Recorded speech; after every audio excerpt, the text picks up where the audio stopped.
Namaste.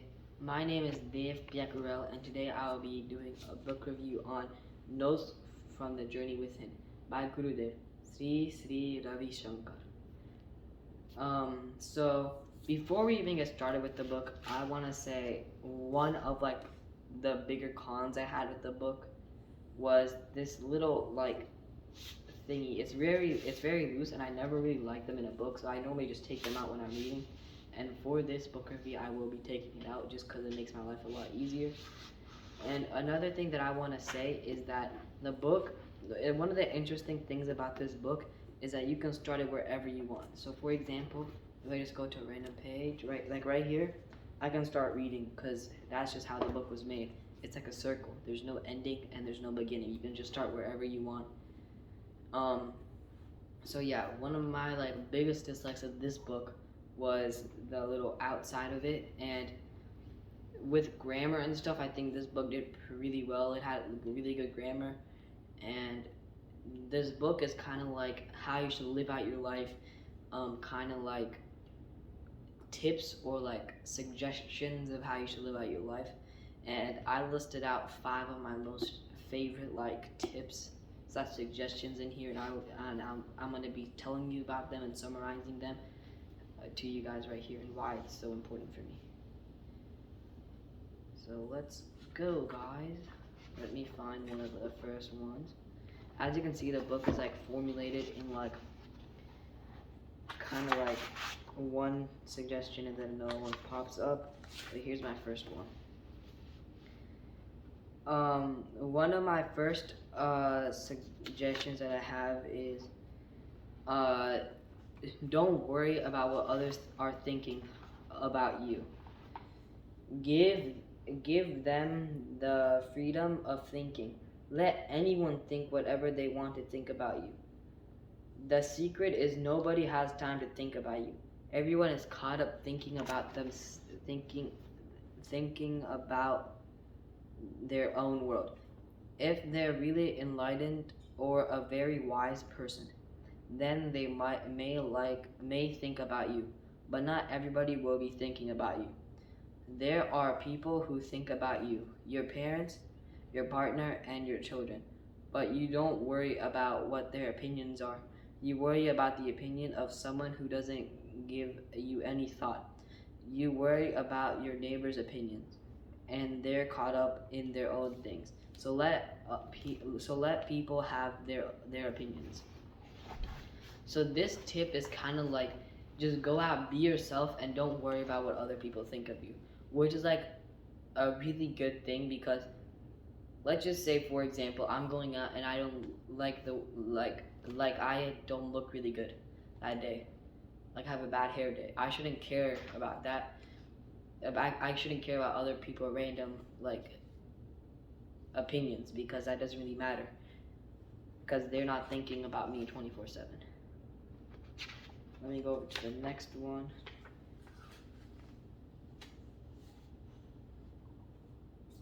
So my next one is a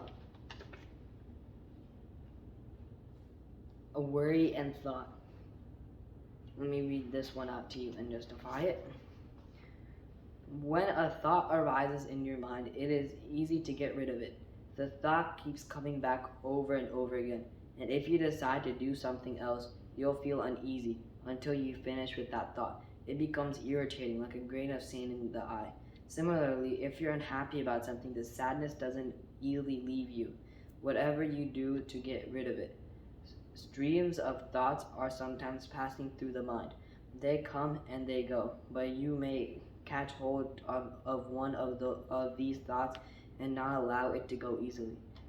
When one thought is stuck in your mind like a needle stuck in the groove of an old record, that's worry, and worry causes sorrow. Sorrow becomes from getting stuck in one thought or one desire. Let the thought go. Feel that they're not yours. Sorrow disappears as one progresses on the path of knowledge. Yoga and meditation remove sorrow from life and bring joy. So this is pretty much talking about how people become sad because they hold on to one little negative part of something that happens. And I don't know if I listed this quote. I don't think I did. But did you know that a average person gets 80% like good, like good things that good yeah, good things that positive things that happen to you in a day, and 20% are negative. But most people multiply the 20 to become 200% because they keep on thinking about the negative and not thinking about all the good stuff that happened.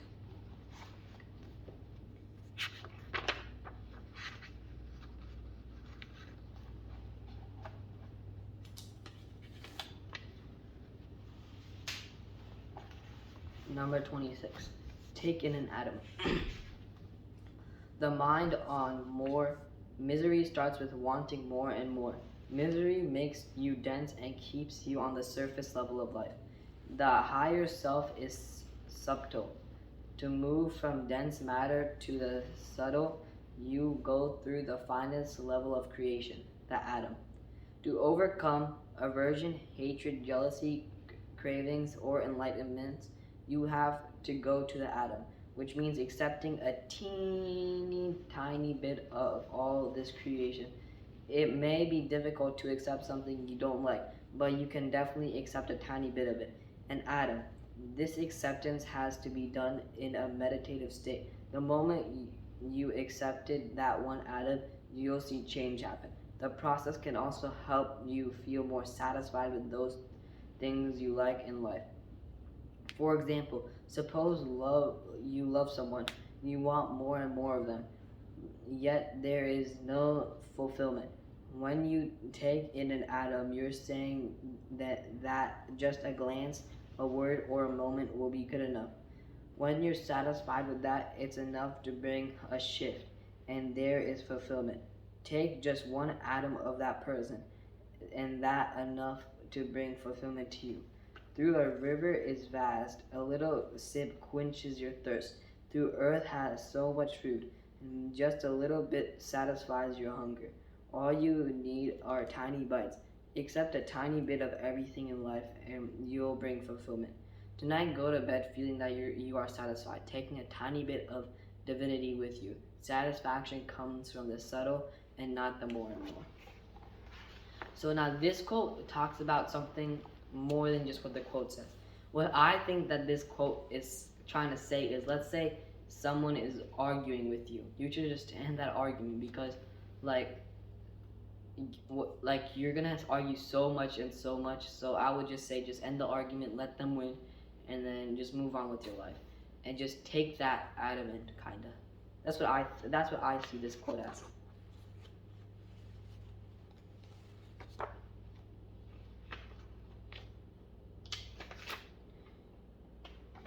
Number 27, loyalty. Loyalty is a quality of a mature and integrated mind.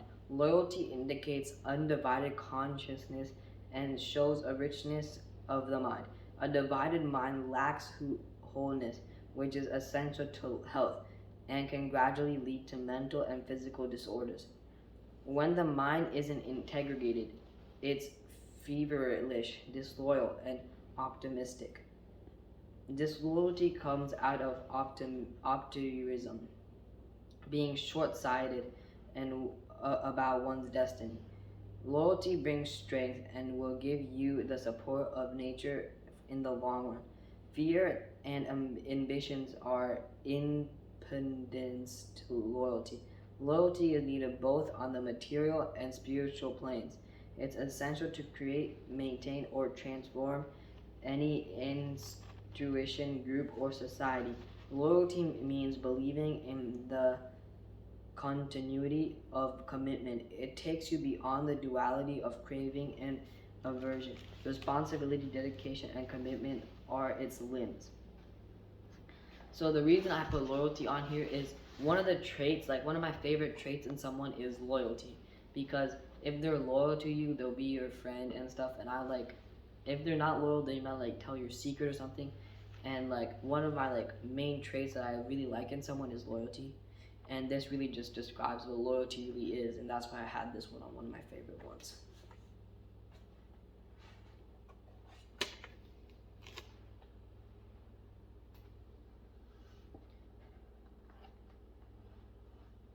So let me just put in my last one, and that is the different kinds of understanding.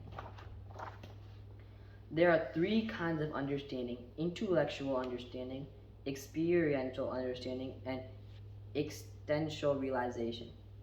Intellectual understanding says yes, it agrees. Existential understanding feels it is obvious. Existential realization is infutile. It becomes your very nature.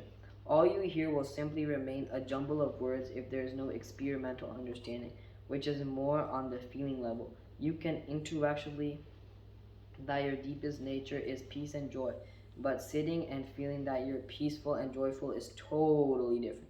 When one gets an experience, one wants to understand more about it and becomes a secret. If you are intellectual understanding, you'll think you know it all. Most theologians are in this category. Existential realization combines experimental and intellectual understanding, but is beyond both of these. Question: how do we get there? Gurudev: there is no way. When the fruit becomes ripe, it falls. What is doubt? It is one part of the mind challenging the other part of mind. And now this one right here just really showed like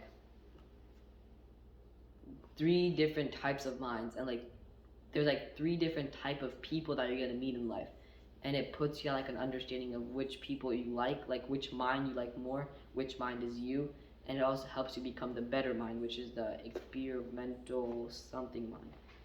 And in this book, also one of the more interesting things, it has like a, I don't like to call it chapter, I like to call it more of a part of meditation in it, where it talks about like different kinds of meditation and how to do it, which is pretty interesting. So yeah, and then it's just done. So overall, I would give this book a 7 or an 8 out of 10 in my listings. It's really interesting, and it also helps you grow. But I would take at least 1 point off for this because it really made it hard to read. I'm telling you, just trust me, just take it off. And I would also take off 1 point because I would like there to be like, how do I put it? Some of the times you could have condensed two things into one because they were like very similar, and I think he started to add on more than he bit more than he could chew, kind of. That's like that. Anyways, I think this is a really good book, and I would suggest it to anybody who wants to read it.